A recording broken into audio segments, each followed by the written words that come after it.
amantoota isaaniitiif akka yaada gaarii akka barsiisan yookiin immoo yeroo yeroodhaan akka eenyu jedhan yoo namni illee wanna gadhee ta'e wanna gaariin ta'in sobeetoo na walirratti akka hin kaasne yoo dabarse dafaniitoo hubannoo ittiin kennuudhaaf shoora guddaa taphataa maaliifiin hin bulchuu hin oolchuu ganaa namni akka tarkaanfii biraa amma inni fudhatutti yookiin immoo amma busheessutti amantii tokko amma busheessutti yookiin amantoota amantii biraa akka busheessutti akka hin geessine dursanii warri itti gaafatamummaa amantaa sanaa qaban uummata ofii biraan amantoota ofii biraan ga'uun ni danda'ama kara kanaan shoora guddaa taphataa jechuudha akkasuma amantii ofii yookiin amantii umti tokko ta'eetoo iddoo tokko qofa kan jiru akka iddoo biraa ollaa tokko yookiin bataskaana tokkitti irra gara bataskaana biraatti akkasumallee naannoodhaa kara naannootti biyyaa kara biyyaatti aardiidhaa akka kara aardititti illee dafeetoo yaada ittiin wal qunnamsiisuu yookiin immoo aadaa uummata tokko amantii wajjin wal simsiisanii akkamitti akka deemuu qaban ilaa amma fakkeenya fi amantiin yookiin uummanni naannoo tokko aadaa fi eenyuu fi wal qunnamsiiset raawwata taanan inni kunis akka waan isa gochuu ni danda'a jedhee akka yaadu isa taasisaa jechuudha hubannoo qabaata jechuudha naa kuni biyya tokko yookiin iddoo tokko irraa dabarsee addunyaan hundumtu yaada wal fakkaatus akka qabaatanis ni taasisaa jechuudha yeroo tokko yoo laallu bara teknooloojiin akkanatti hin guddanne keessa fakkeenyaaf naannoo biyyoonni yookiin akka adiitti yeroo fudhannu karaa Afrikaa kana yoo laalan akka Afrikaan mana itti galanillee hin qabneetti yaadamaa jechuudha yookiin uffata akka surmaa uffata beekanii akka uffanneetti ilaalamee odeeffamaa ture propagandaan illee yoo irratti baay'een dabalame fagoos hin deemnu biyyuma keenya keessatti iyyuu fakkeenyaaf naannoo xiqquma ishee walirraa siqtee yookiin kaaba yookiin karaa kibbaa kana yoo jenne wantoonni odeeffaman hin jiru isaan kun akka hin taane yeroo ammaan tana uummanni hundumtuyyuu aadaan isaa maal akka ta'e ofii isaatiif akkamiin akka ibsu miidiyaan shoora guddaa taphachuu danda'a uummanni kamiyyuu aadaa ofii bilisaan ibsachuu kan biraa aadaan uummata kanadha jedhee otoo dubbachuu odoo hin ta'in ofii isaatiif akka of ibsu baay'ee gargaaraa amantii wajjinis wal qabsiisee jechuudha galatooma. Tole obboleessi keenya Girmaammee kanarratti waan itti dabalattu. Galatooma egaa amantii fi miidiyaa jennee gaafa kaanu anaaf barri bara teknooloojiiti jaarraan keessa jiru teknooloojiitti fayyadamuudha.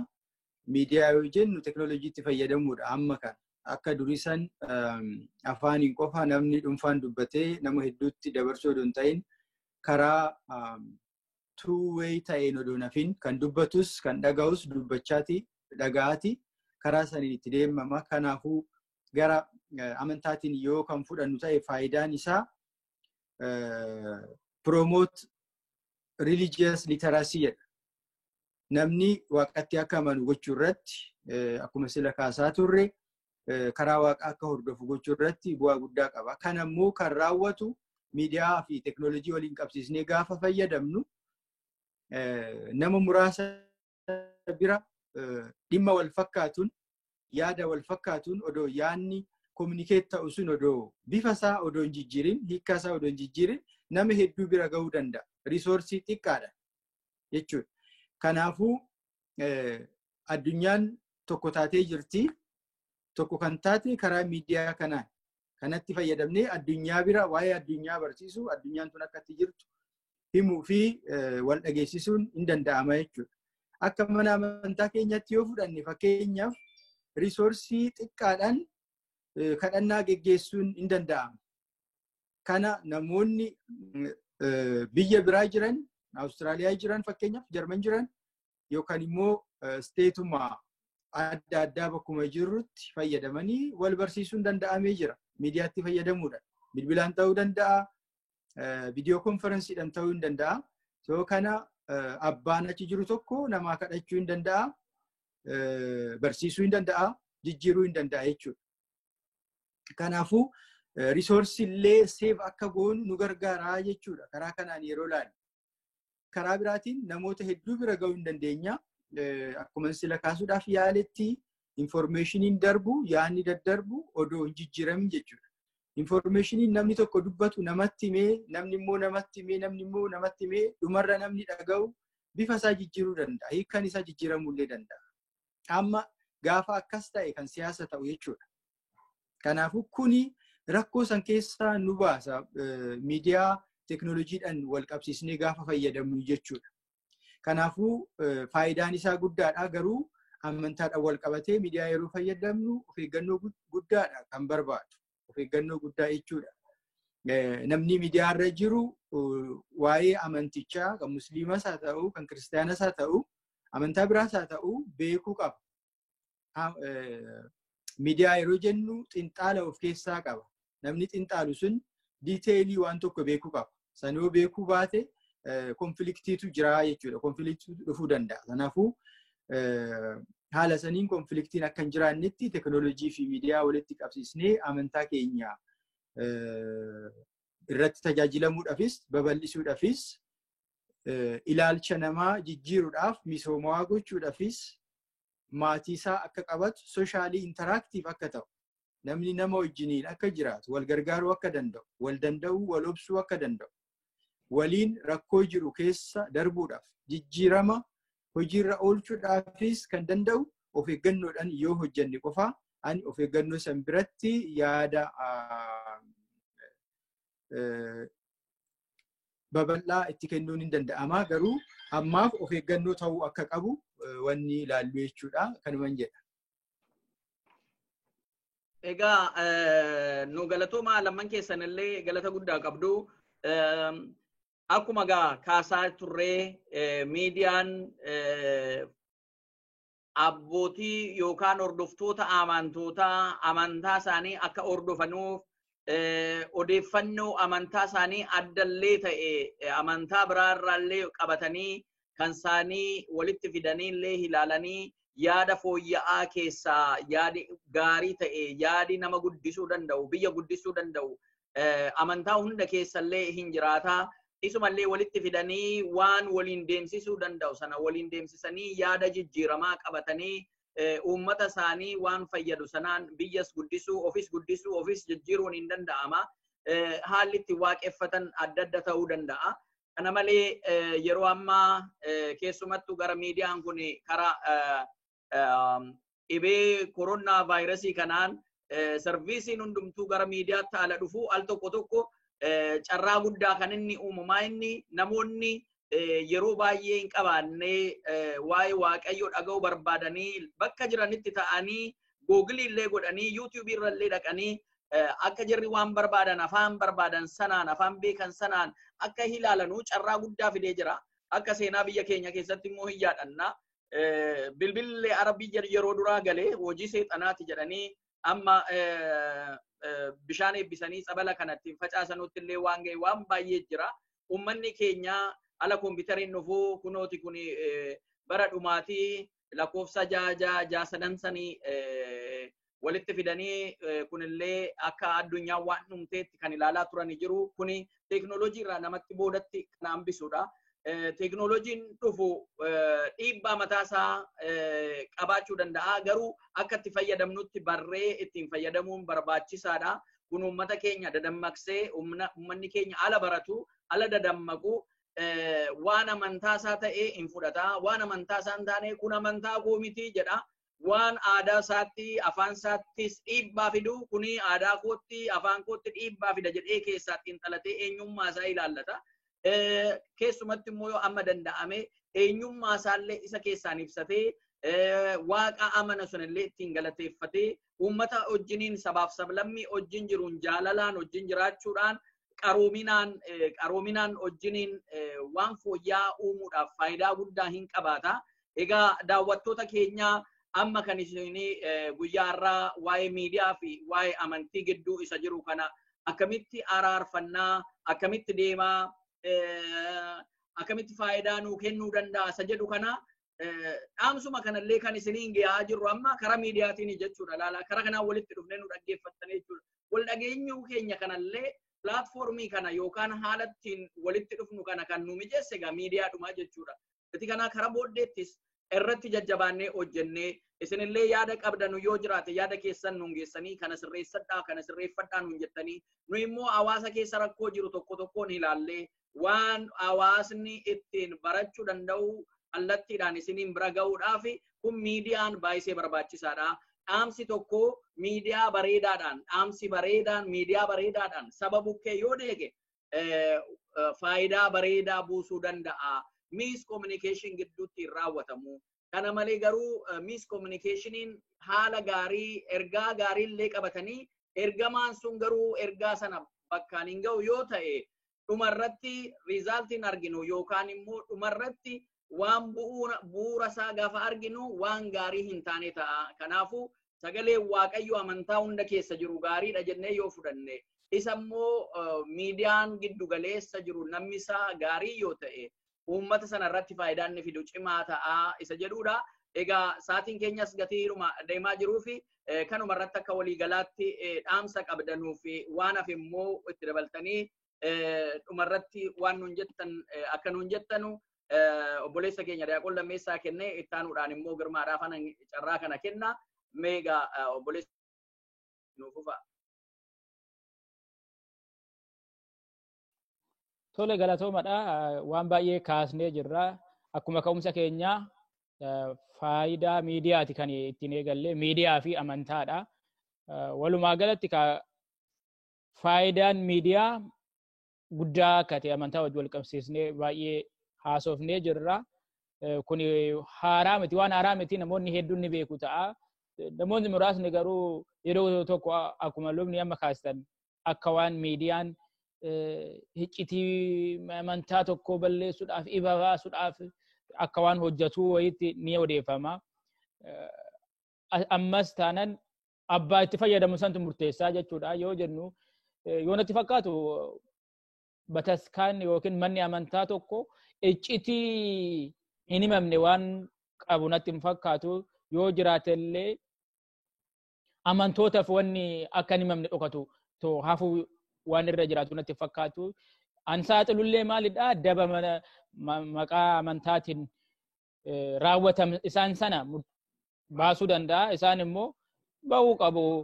Hawaasa ergan fayyadamte amantii tokko ergan fayyadamte dirqama ba'uun isaanii. Kanaaf akkuma amma kaastanii yeroo ammaan tana miidiyaan hawaasaa fi amantii keenya keessatti shoora guddaa qabaachuusaa itti amannee hojii karaa fuulduraatti nurraa eegamuuf karaa miidiyaa kanaaf hawaasa keenya hubannoo kennuudhaaf nullee hubannoo namarraa argachuudhaaf yaada wal jijjiiruudhaaf qophii irra jirra.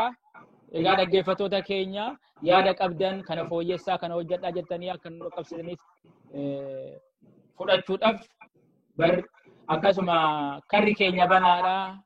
Anaa dhufuun isiniin jedha galatoomadha.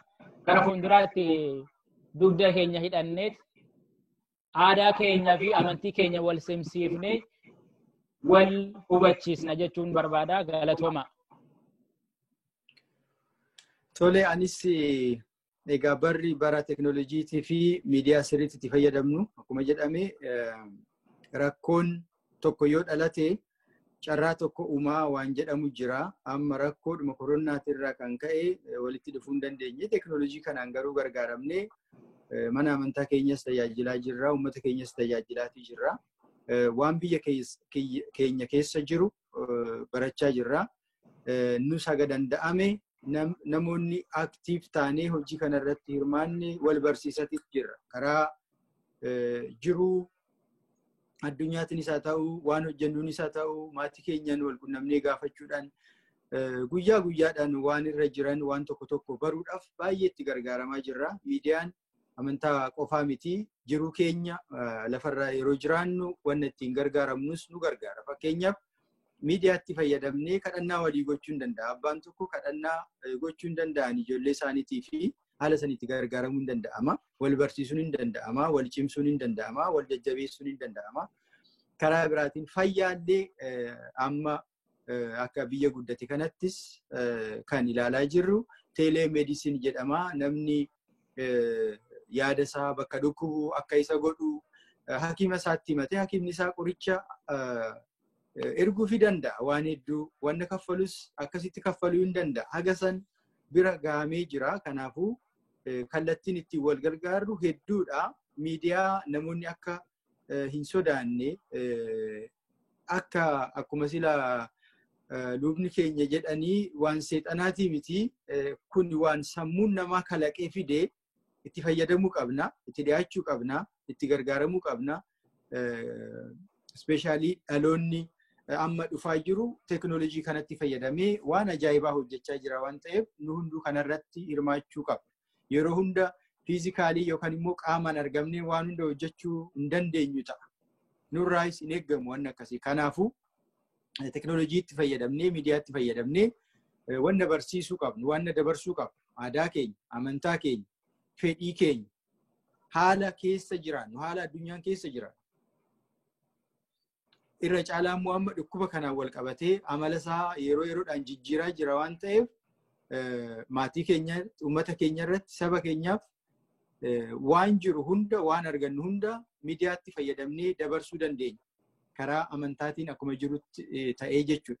Haa ta'u malee dhimmoonni raawwannu of eeggannoo guddaas akka barbaadan barbaachisaadha. Dhimmi amantaa, dhimma sammuuti, dhimma laphee namaati. Of eeganii aadaa safuu uummataa eeganii waan irratti yaada kennan, waan irratti yaada fudhatan, haala itti hirmaatan eeguun barbaachisaadha. Seeranis walitti qabata waan ta'eef. Ispeeshaalii wanni amantaa seensatiifidha waan ta'eef karaa saniin ilaallee itti fayyadamuun addunyaa kana keessatti tajaajila kenninee darbinu kennu irratti baay'ee nu gargaara. Karaa kanaan deemuun barbaachisaadha. Namoota amantaa Ortodoks Tawaahidoo hordofaniif hundayyuu gara fuulduraa haala kanaan bal'ina jiru, haala jiru sirriitti wal barsiisnaa. Ispeeshaalii barsiisan taalentii qabu kan waaqni waan tokko kenneef bakka tokkotti yeroo barsiisu bakka biraa ga'uun carraan isaa baay'ee guddaadha. Kanaafuu teekinooloojiitti yoo fayyadamne waan jiru hunda baruu hin dandeenya, bira ga'uu hin dandeenya. Dhimmoonni hedduun kitaaba qulqulluu keessa jiran waan hiikaa barbaadan akkanumatti tokko tokko akkanumatti akkuma fedhii isaatti kan hiiku, akkuma fedhii fooniitti kan hiiku jiraachuu mala sun waan ta'u miti. So haala amantaa keenyatiin wanni hiikamu hundi iccitii kan qabu jira. Iccitii san kallattiidhaan abbootii keenya karaa kanaan cimanii waaqa kadhatanii waaqni kan kenneef jira. Isaan irraa sirriitti dhaga'uudhaaf yoo kan barbaanne teekinooloojiitti fayyadamnee keessa seennee kan barbaannu ta'e argachuu dandeenya. Kanaafuu ani kanan beeku jennee amantaa keenya irraa akka hin dabne, ani kun hinaan galle jennee kun akkana ta'a jennee fedhii foonii keenyaan hiiknee amantaa keenya irraa akka hin banne of eeggannoo gochuun barbaachisaadha. Karaa biraatiin yeroo rakkannu, yeroo cinqiin nutti jiraatu waaqa keenya galateeffachuun barbaachisaadha. Yoo nutillee akka ittiin galateeffanne yoo kan dadhabne, yoo hafuurri keenya gaarii ta'uu baate hafuura gaariidhaan qulqulloonni namoonni danda'an kan waaqni jecha san kenneef faarfannaa hedduutu jira. Faarfannaa san barannee walii erguu, wal cimsuu, ofii dhaggeeffachuu, maatiidhaan dhaggeeffachuu, haala saniin wal barsiisuu, barumsi wangeelaa, barumsi quraanaas ta'uu danda'a. Iddoo tokkotti kan kenname teekinooloojiidhaan fayyadamnee walii dabarsuu, walii kennuun, wal gargaaruu, wal cimsuun hin danda'ama. Kanaaf illee maallaqumallee yoo ta'e isa xiqqaasaa ta'u teekinooloojiitti fayyadamnee walii dabarsuu hin dandeenya.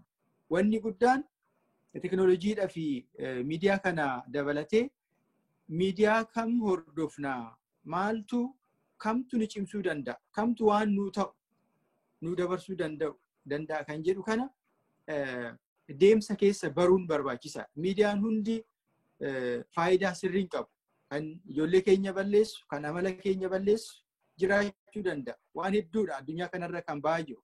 Kanaafuu miidiyaa sanuu jennu miidiyaa kamtu anaaf ta'a kan jedhu kan eessayin maal oduun dhaga'e kan akkanumaan kijiba piriintii godhanii yookaan immoo waan hin taane soba kan uummata arrabsan seenaa uummataa kan hin taane kan dabarsan yuutuubii irratti isaa ta'uu feesbuukii irratti isaa ta'uu tiwiitaraa ta'uu hedduutu jira. Namoonni gurguddaadha ta'uu danda'u xiqqaadha ta'uu danda'u akka inni amala namaati.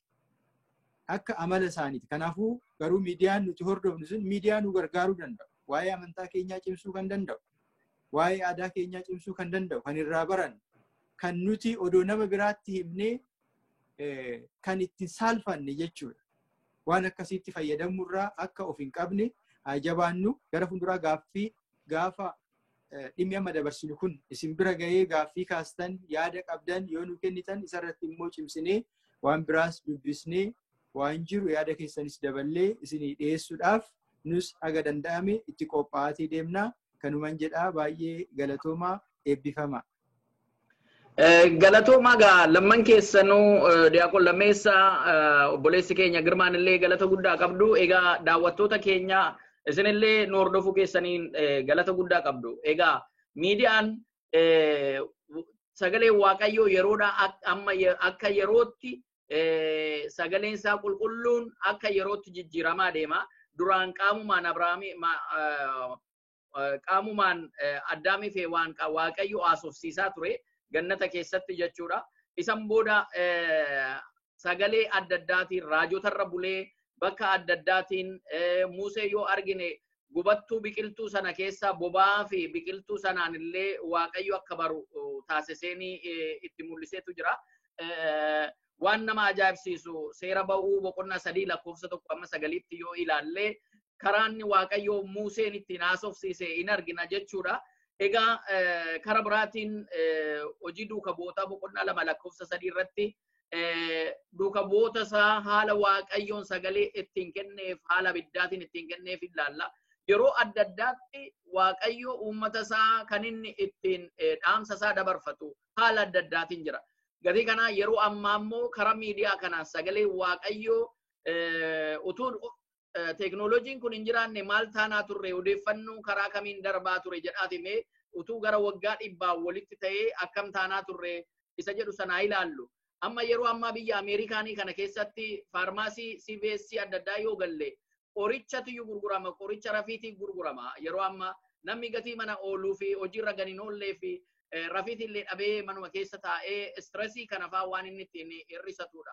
Garuu namoonni sagalee Waaqayyo amantaa jiraatiin ala baratanu, mana jiraa keessatti bananii ala baratanu, saayikolojiidhaa fi fayyaa isaaniitiin jalqabeellee amantaa isaanii cimsee akkamitti jara akka eegu kanaan ilaaluu hin danda'ama. Egaa kanaafuu faayidaan teknooloojiin amantaa keenya babal'ifachuuf qabu shoora guddaa kan inni taphatudha. Akkuma kana immoo amantaa keessaan waan badii waan adda addaa fedhii dhuunfaa namoonni ittiin deemanii immoo dabarsanii ummata shororkeessuu yookaan ummata addaan babaasanii misooma biyyaasa ta'uu bu'aa addunyaadhaa qabnu waan gaarii kana kennuu akka nu hin dandeenye illee namoonni hojjechuu danda'u kan addaan baafannee ilaallaa jechuudha. Waan gaarii hojjechuudhaaf gara addunyaa kanatti uumamnee dhufneetu jirra. Amma danda'ametti ilaameedhaaf waliigallee amantaatti amannu kanan amma danda'ametti amantaa nageenyaati, amantaa qabbana qabu, amantaa safuu guddaa qabudha. Sabni keenya, sabni Oromoos immoo wal dhaga'uu kan danda'udha. Safuu guddaa, seenaa guddaa kan qabudha. Aadaa isaa keessatti immoo utuun barreeffamin seenaa baay'ee dhaloota irratti dhufeetu jira. Isa amantaa kanaan walitti fiduudhaan waan jenereeshinii dhufuuf immoo waan gaarii keenyee deebina. Egaa galatoomaa nu hordofuu keessanii fi kanallee yoo yaada qabaattanii yaada keessan nu kennitanii yeroo dhufutti immoo akkasuma walitti dhufne immoo isiniif waan ta'u fidanneetu dhufna. Egaa galanni keenya, kabajni keenya, jaalalli keenya yeroo hundumaa isiniif guddaadha daawwattoota keenya. Egaa kun sagantaa Washington DC irraa isinii darbaa ture kallattiidhaan dhaggeeffachaa turtanii nagaadhaan nu tura.